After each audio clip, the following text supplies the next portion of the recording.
మీలో ఎంతమందికి సంజన గారిని చూస్తే నలుగురికి నచ్చినది నాకు అసలే ఇక నచ్చదురో అన్నట్టున్నారు?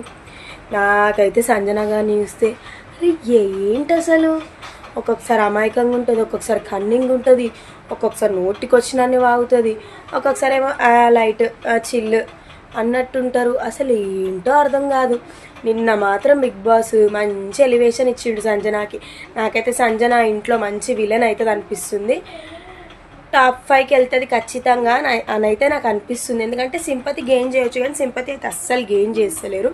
కొంచెం కన్సెషన్ లేడ్చిరు అని అది కూడా కంట్రోల్ చేసుకురు. 5 months బేబీని వదిలి రావడం అంటే నాటే పెద్ద ఇంగ్లీష్ వద్దులే మళ్ళీ ఎందుకు, కానీ పెద్ద ఇదే కష్టమే అని చెప్పొచ్చు. పోయిందిలే. కానీ మొత్తానికి సంజన గారి మీద నా ఒపీనియన్ అయితే కొంచెం చేంజ్ అయింది. జెన్యున్గా ఉన్నారు, నచ్చింది చేస్తున్నారు, చిలుగుంటారు. అందరు ఆడ కొట్టుకదస్తున్నా కూడా ఒక గుడ్డి కదా అని అంటున్నారు. అవన్నీ చూస్తే నాకైతే కొంచెం ఎక్కడ ఒపీనియన్ అయితే చేంజ్ అయింది. సంజన గారి వల్లనే ఇంట్లో కొంచెం గొడవలు ఇంట్రెస్టింగ్ అయితే మారుతున్నాయని అయితే నాకు అనిపించింది. Captain of the house, first captain in BB season 9 వచ్చేసి సంజన గారు. కంగ్రాచులేషన్స్ సంజన గారు.